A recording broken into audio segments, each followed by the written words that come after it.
Hello everybody, this is Toys R Us and welcome to another edition of Transformer Facts Friday. This is the second weekly roundup show that I like to do in this channel, which again gives me the perfect opportunity to do exactly that.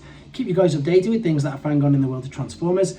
I'll let you know what's happening with this YouTube channel and of course my Instagram, which is toys_rus. So yeah, first things first with the channel, I'm going to be doing a live stream tomorrow at 10 PM UK time. I'm going to be doing it for a couple of hours or so, maybe a bit longer, to cross over as many time zones, I suppose, as I can.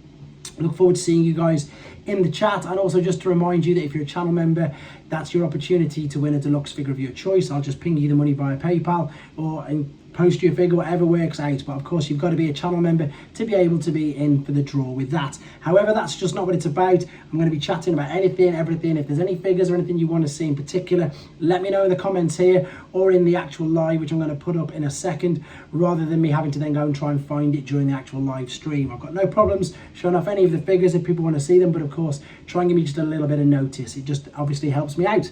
Right, moving on to some of the news.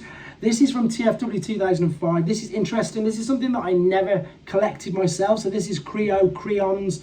This is, of course, the Lego sort of based, or they're like Lego figures, aren't they?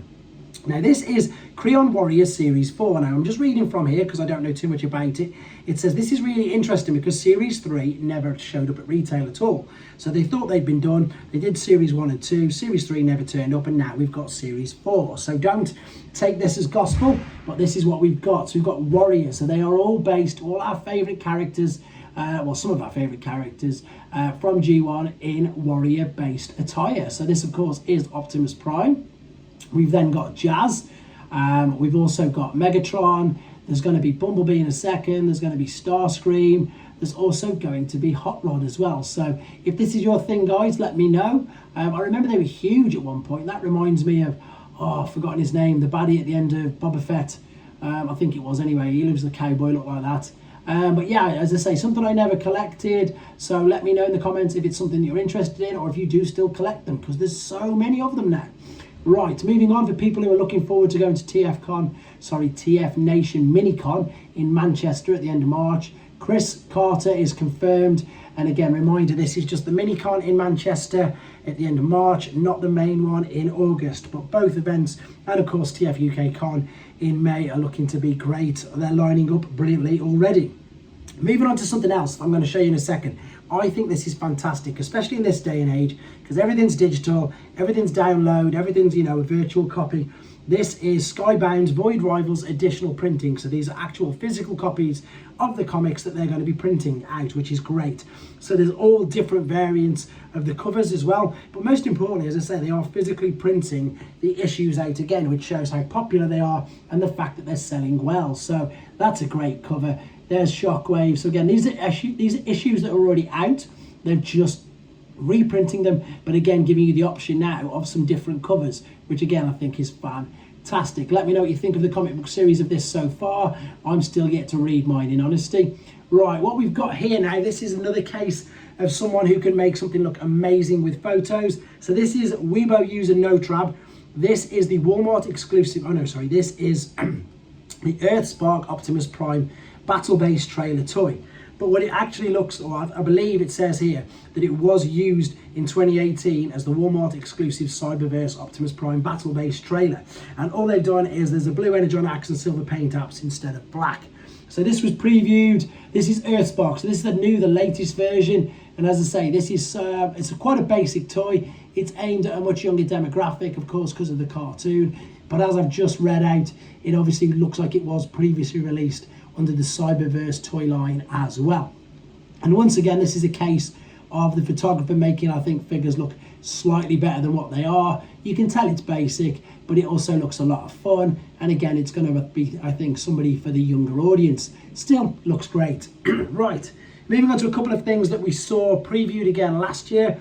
These are only available in Japan, but I'll be pretty sure that you'll be able to pick them up via some online stores and indeed Amazon Japan as well. So this is the Burning Optimus Primal figure that was previewed, and the Nemesis Prime figure as well. So this, again, these came with purchases and pre-orders of the Rise of the Beast tickets and indeed the Beast Awakening figures. So let me just adjust this slightly so I can fit on and see what I'm showing you. So there are the two figures in question.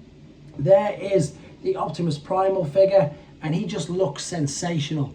It is just the Kingdom mold, it is in the Kingdom box, and it is just, as I say, in the translucent red plastic. There are the other figures that were, I suppose, again, special releases with regards to purchases in Japan with pre-ordered figures. There's again just confirmation and a comparison between that and the original owner of the mold.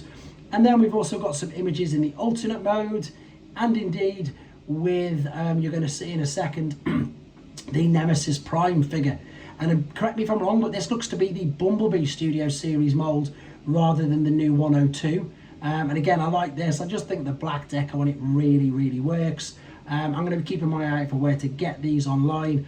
Definitely, as I say, I recommend checking out Amazon Japan, because you'll be surprised what pops up on there. Right, this we've featured loads on the channel, but I'm just going to show you a few more pictures of it. And funnily enough, I've got one in my locker at work. I'm going to be reviewing it as soon as I get in. This is Yolo Parks, the, of course, Generation 1 Megatron, and it's photos by I Am No Fire. So this is the fully articulate model kit.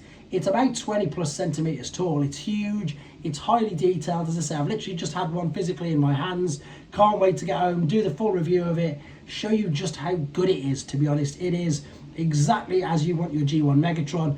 Only downside is, of course, it doesn't transform, but I'm going to hopefully be doing him a lot of justice in the video I'm going to be doing very soon.